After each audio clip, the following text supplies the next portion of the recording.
Durante años te dijeron que todos los Castro vivían del poder en Cuba, pero hay uno que no está allí, no manda, no reprime, no pasa apagones.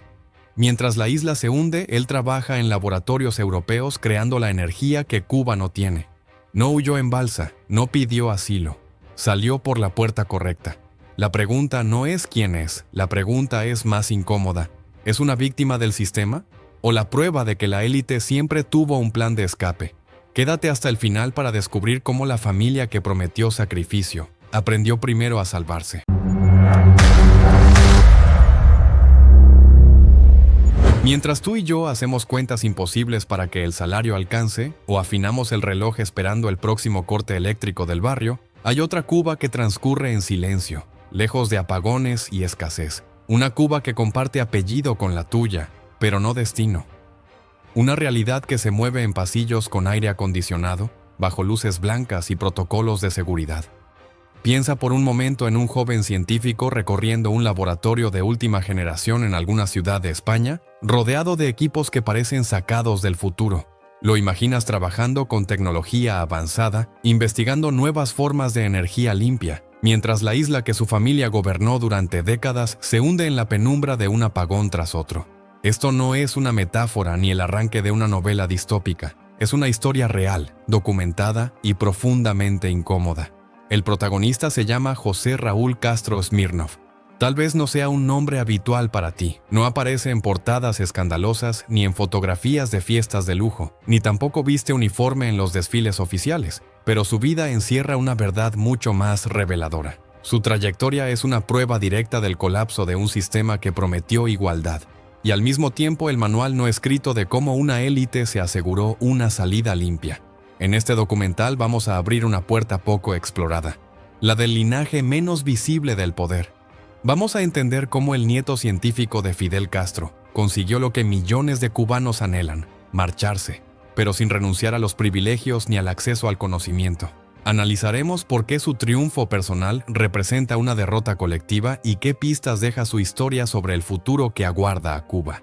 Para comprender quién es realmente José Raúl y por qué su figura resulta clave para descifrar a la familia Castro, primero hay que apartar el ruido, los rumores fáciles y las versiones simplificadas. Hay que retroceder mucho más atrás de lo que suele contarse, porque este no es un nieto más dentro del clan.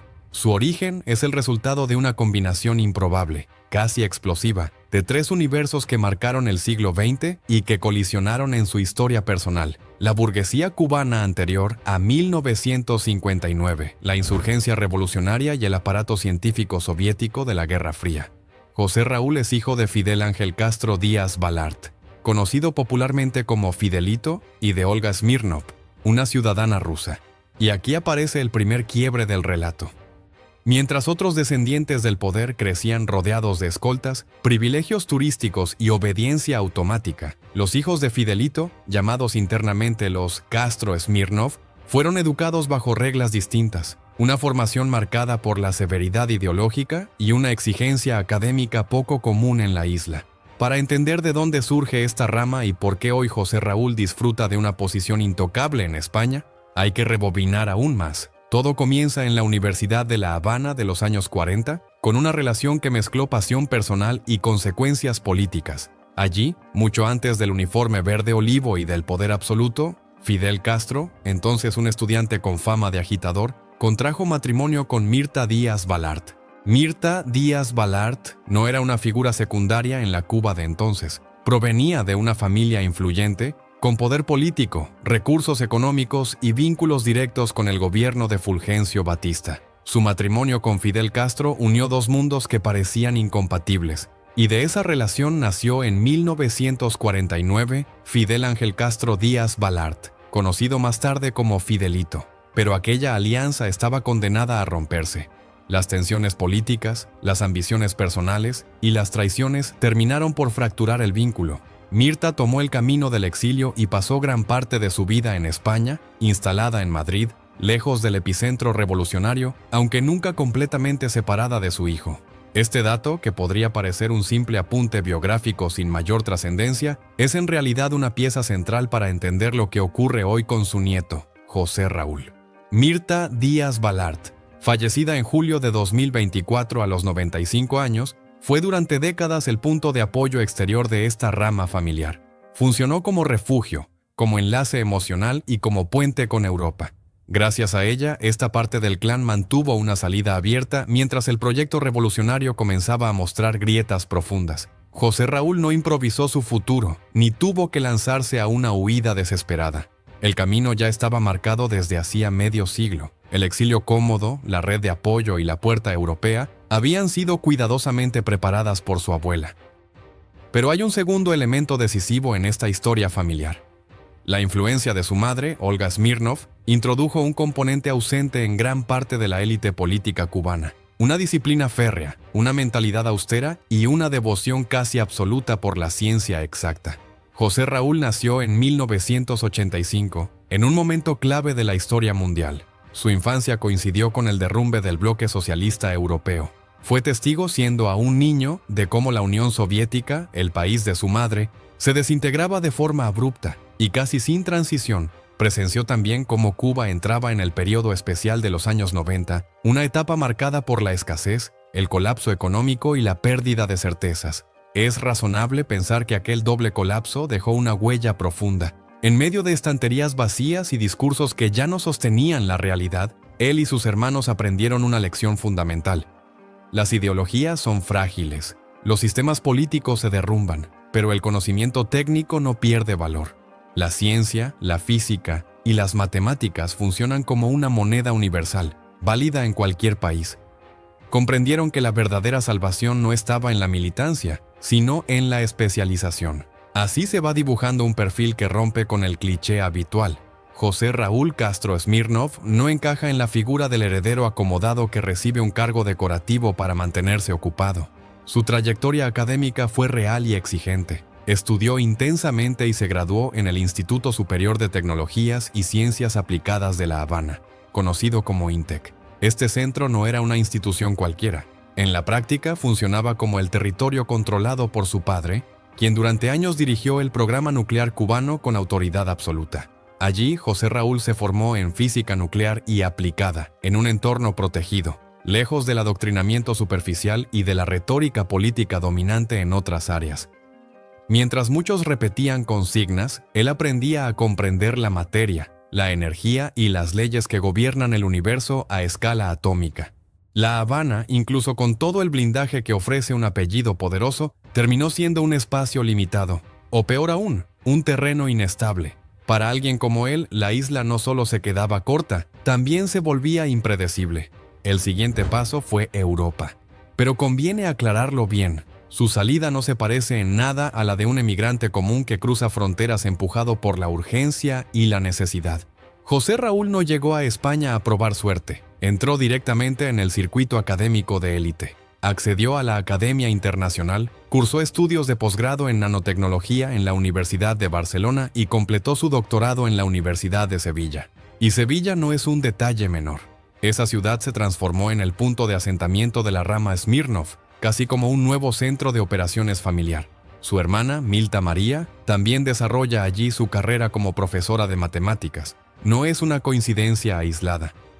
Andalucía y Cuba mantienen desde hace años acuerdos de cooperación académica, programas de intercambio y convenios institucionales que de manera constante terminan favoreciendo a quienes poseen los contactos adecuados, los apellidos correctos y las puertas ya abiertas. Para estos nietos científicos, Sevilla ofreció algo impensable en Cuba: anonimato, normalidad y distancia del control político y del rumor constante. Allí pudieron construir una vida profesional sin escoltas ni susurros. Ahora miremos con lupa a qué se dedica exactamente, porque aquí aparece una ironía que resulta dolorosa para cualquiera que hoy viva entre apagones. José Raúl se especializó en un campo altamente complejo de la física, la espectroscopía óptica con resolución temporal. Dicho de forma sencilla, trabaja con láseres ultrarrápidos capaces de emitir pulsos en escalas de tiempo casi inimaginables, de femtosegundos, para observar cómo se comportan los electrones dentro de distintos materiales. Esta investigación no es un lujo académico. Es clave para desarrollar paneles solares más eficientes y nuevas tecnologías de almacenamiento de energía. Detente un segundo en esta imagen. El nieto del hombre que prometió independencia energética para Cuba Dedica su talento, desde España, a perfeccionar las tecnologías limpias que impulsan el futuro energético europeo. Mientras tanto, en la isla, familias enteras cocinan con carbón, cruzan los dedos para que regrese la electricidad y ven cómo se echa a perder la poca comida que lograron conseguir tras cortes de luz de más de 12 horas. La contradicción resulta casi grotesca. Él proyecta soluciones para el primer mundo, mientras su país de origen retrocede décadas. Su trayectoria profesional en España ha sido, sin discusión, exitosa. Ha trabajado en el Instituto Madrileño de Estudios Avanzados en Nanociencia, un centro de investigación de altísimo nivel al que no se accede por casualidad. Ha publicado más de 60 artículos científicos en revistas especializadas y ha recibido reconocimientos importantes, como el Premio a Investigador Joven otorgado por la Real Sociedad Española de Química en 2013. Si uno ignora el apellido, el currículum es impecable. Pero la pregunta incómoda sigue flotando en el aire, sin que nadie la formule en voz alta. ¿Habría tenido el mismo recorrido un joven brillante de un pueblo perdido de Pinar del Río? ¿O un talento nacido en un solar de Centro Habana? ¿Habría contado con la misma rapidez para homologar títulos, obtener residencias legales y acceder sin obstáculos a fondos de investigación europeos? Esa es la cuestión que nadie quiere responder. La respuesta es evidente y no necesita demasiadas vueltas. No. El apellido no te regala un doctorado. Los exámenes hay que pasarlos y los títulos se ganan. Eso es cierto. Pero sí coloca una alfombra impecable desde la puerta de tu casa hasta la universidad correcta. Facilita trámites, acelera visados, abre aduanas y te conecta con las personas clave. No es mérito puro, es mérito acompañado por el poder. Aún así, reducir la vida de José Raúl a una cadena de éxitos académicos sería una simplificación cómoda. Hay un punto de quiebre, una herida profunda que explica su bajo perfil público y su distancia del apellido. Para entenderlo, hay que entrar en uno de los episodios más oscuros y silenciados de la cúpula cubana. La muerte de su padre, Fidel Ángel Castro Díaz Balart. Durante años, Fidelito fue presentado como el heredero científico del régimen, el hombre llamado a dotar a Cuba de energía nuclear a través de la central de Juraguá. Pero su historia terminó siendo una tragedia marcada por la humillación. En 1992, su propio padre lo destituyó públicamente, acusándolo de incompetencia en sus funciones. No fue una corrección privada, fue una ejecución política a la vista de todo el país. Ser despedido por tu padre ya es devastador. Serlo cuando ese padre controla el Estado convierte la caída en un destierro interno. Aunque más tarde le asignaron cargos secundarios como asesor, Fidelito jamás logró recomponerse. Se convirtió en una figura apagada, tolerada pero marginada dentro del propio sistema que había servido. Cuando Fidel Castro murió en 2016, la frágil protección que aún lo rodeaba desapareció. Raúl Castro consolidó el control total y, según coinciden testimonios del exilio y rumores persistentes en La Habana, la relación entre Raúl y la rama de Fidelito siempre estuvo marcada por la desconfianza y viejos conflictos no resueltos. El 1 de febrero de 2018, Cuba amaneció con una noticia que se propagó primero por mensajes privados antes de cualquier comunicado oficial. Fidel Castro Díaz Balart había muerto por suicidio. La versión gubernamental, breve y despersonalizada, habló de un estado depresivo severo. En los pasillos del hospital y en las conversaciones que nunca llegan a la prensa, se impuso otra imagen, la de un hombre que se arrojó al vacío. También circula, como parte del relato no autorizado, la existencia de una carta que jamás fue publicada, en la que habría expresado duras críticas hacia su tío y la vieja dirigencia, acusándolos de inmovilismo y de un desgaste psicológico constante. Para José Raúl, ya asentado en España, aquello debió ser un golpe devastador. La muerte de su padre no fue solo una tragedia familiar, fue la confirmación brutal de que el sistema no protege ni siquiera a los suyos. Llevar el apellido Castro no inmuniza contra la depresión, el aislamiento ni la destrucción personal. En algunos casos parece acelerar el proceso cuando dejas de ser funcional. Ese día marcó un antes y un después. El exilio dejó de ser una etapa académica para transformarse en una decisión vital. España pasó de ser un lugar de paso a convertirse en un refugio definitivo. Volver a Cuba, a convivir bajo la sombra de quienes arrinconaron a su padre hasta el límite, dejó de ser una alternativa razonable. Y antes de avanzar, conviene despejar un ruido frecuente en redes sociales. Muchas imágenes de Castros viviendo entre lujos, fiestas o deportes extremos no corresponden a José Raúl. Esa confusión es habitual, y aclararla es necesario para no mezclar al científico con otros miembros del clan que juegan un papel muy distinto. Conviene poner orden aquí porque la confusión no es inocente y suele jugar a favor de los de siempre. En Internet se mezclan nombres, rostros y apellidos de forma deliberada o por simple ignorancia. José Raúl no es el hermano que aparece en fotografías oficiales saltando en paracaídas, participando en actos patrióticos o usando el apellido como credencial política. Ese es Fidel Antonio Castro Smirnov, el hermano mayor. Él asumió el papel del nieto leal que permanece en la isla, el custodio simbólico del legado del abuelo, el que se deja ver en eventos patrocinados por el Estado y repite consignas. José Raúl tomó el camino opuesto, eligió la invisibilidad. No lo encontrarás presumiendo en fiestas ni subido a una tribuna ideológica. Su mundo es otro.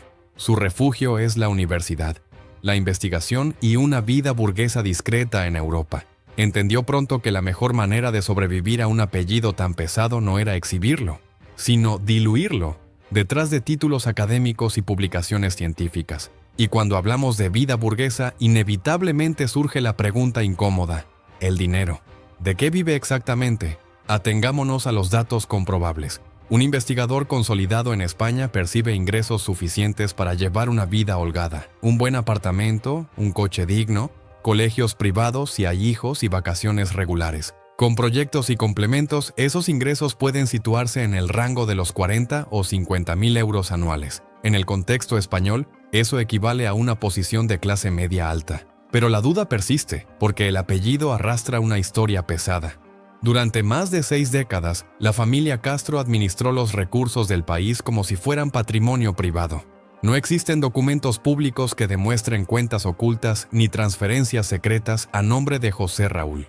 No hay pruebas que se puedan exhibir, pero el respaldo familiar es innegable. Su abuela Mirta pasó gran parte de su vida en Madrid sin sobresaltos económicos, instalada en zonas acomodadas. Esa riqueza acumulada, esa red financiera tejida entre La Habana y España durante generaciones, existe como un colchón silencioso. José Raúl no vive con el temor de no llegar a fin de mes ni con la angustia de perder su vivienda. Vive con la seguridad de que, pase lo que pase, no caerá en la precariedad. Una tranquilidad que la mayoría de los cubanos jamás ha conocido en su vida adulta. Desde un punto de vista sociológico, el contraste con sus primos resulta revelador. La tercera generación del clan se ha fragmentado en grupos muy definidos, casi como castas dentro de una misma dinastía. Por un lado están los hedonistas, la cara más vulgar del poder, representados por Sandro Castro.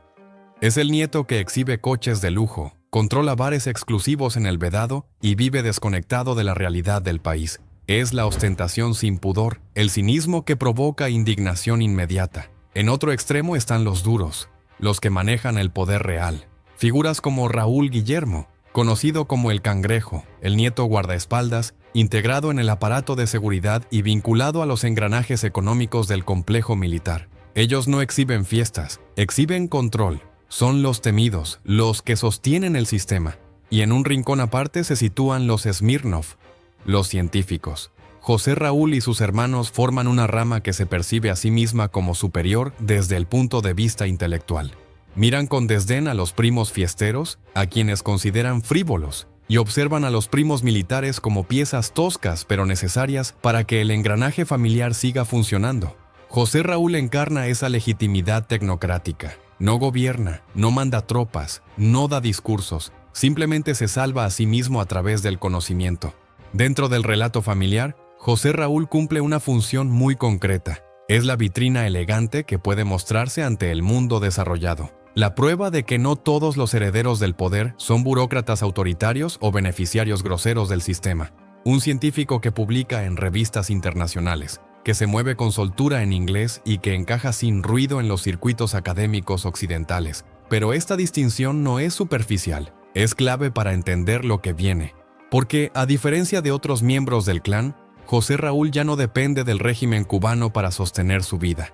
Sandro necesita que el sistema se mantenga para conservar sus negocios y su impunidad. El Cangrejo necesita que todo siga igual para no perder su poder ni enfrentarse a consecuencias judiciales. José Raúl no. Él tiene una profesión transferible, un prestigio real y documentos que le permiten vivir y trabajar en Europa. Si mañana el sistema cubano colapsa, unos tendrán que huir. Él, en cambio, simplemente seguirá con su rutina, entrando a su laboratorio en Madrid a la misma hora de siempre. Esa es su verdadera ventaja. Ha conseguido aislar su destino personal de la historia de su país. Su vida privada refuerza esa estrategia. Es un terreno herméticamente cerrado. Mientras otros exhiben cada gesto en redes sociales, José Raúl ha hecho de la discreción una forma de autoprotección. No se le conocen escándalos sentimentales, excesos nocturnos ni declaraciones fuera de lugar. Mantiene un perfil casi invisible, algo excepcional dentro de una familia permanentemente observada. Aprendió, quizás por la vía más dura, la lección que dejó su padre. Exponerse es un riesgo. Ha optado por integrarse por completo. Ser uno más, un ciudadano europeo más, un investigador más, diluyendo poco a poco el peso simbólico de su apellido. La apuesta parece clara, que sus hijos, si los tiene o los tuviera, crezcan lejos de la carga de un nombre asociado al rechazo y al fracaso de un país entero. Lo más amargo de esta historia es lo que representa para el futuro de Cuba. José Raúl encarna casi de manera didáctica el resultado final del proyecto que impulsó su abuelo. Durante décadas, la revolución prometió formar un hombre nuevo. Apostó por la ciencia y la educación técnica y logró, en efecto, crear profesionales altamente capacitados. El problema fue el sistema que los rodeó. Un modelo ineficaz, restrictivo y sin horizontes, incapaz de ofrecer un futuro digno incluso a los suyos. El hecho de que el talento de José Raúl esté dedicado a mejorar tecnologías energéticas en Europa, mientras Cuba se hunde en apagones crónicos, es una imagen devastadora. Es la fuga de cerebros, llevada al extremo simbólico. Si el nieto del líder histórico prefiere investigar fuera antes que dirigir un centro en La Habana, ¿qué incentivo le queda al ingeniero recién graduado? ¿Qué esperanza puede tener un estudiante universitario dentro de la isla? El mensaje es demoledor. La única puerta de salida para el talento es el aeropuerto. El éxito no consiste en servir al sistema, sino en usar la formación que te dio para escapar de él.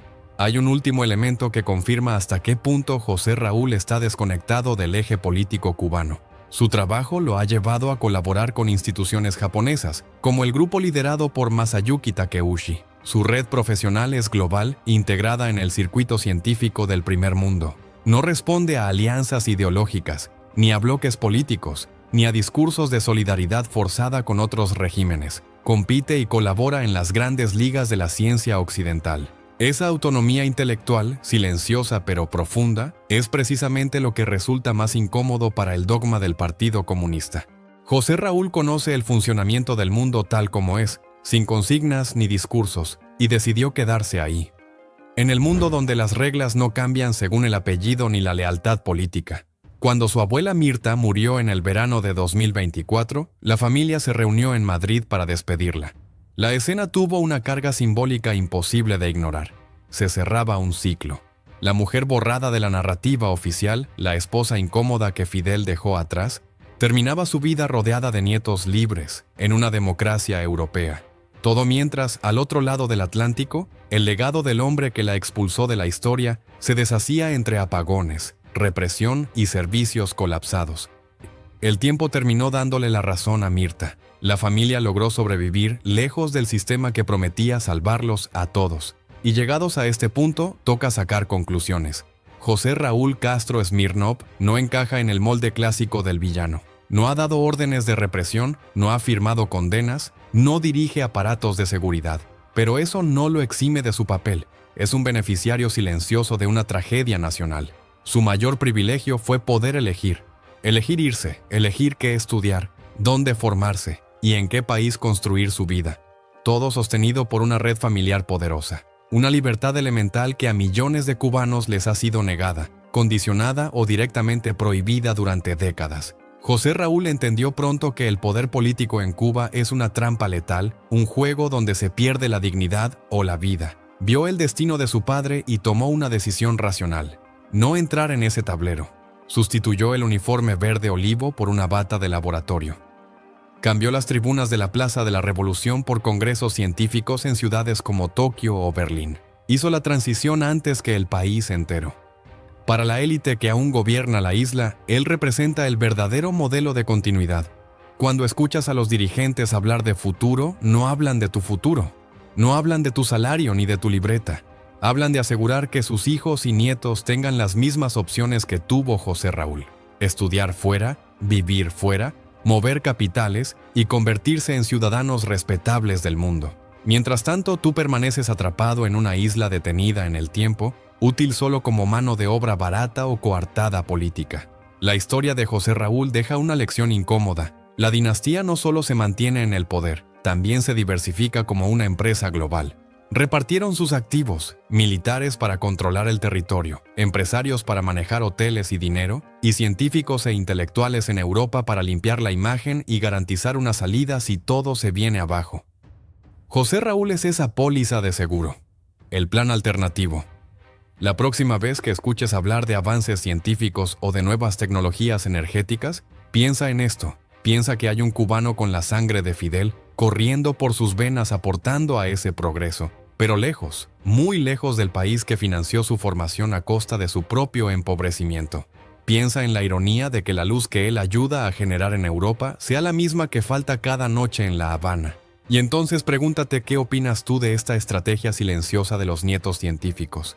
Ahora la pregunta queda en tus manos. ¿Crees que personas como José Raúl pueden desligarse por completo de los pecados del apellido y ser juzgadas solo por sus méritos personales? ¿O piensas que guardar silencio frente a la tragedia cubana los convierte en beneficiarios pasivos, instalados cómodamente mientras otros cargan con el costo? ¿Deberían volver algún día para aportar su conocimiento a una reconstrucción del país?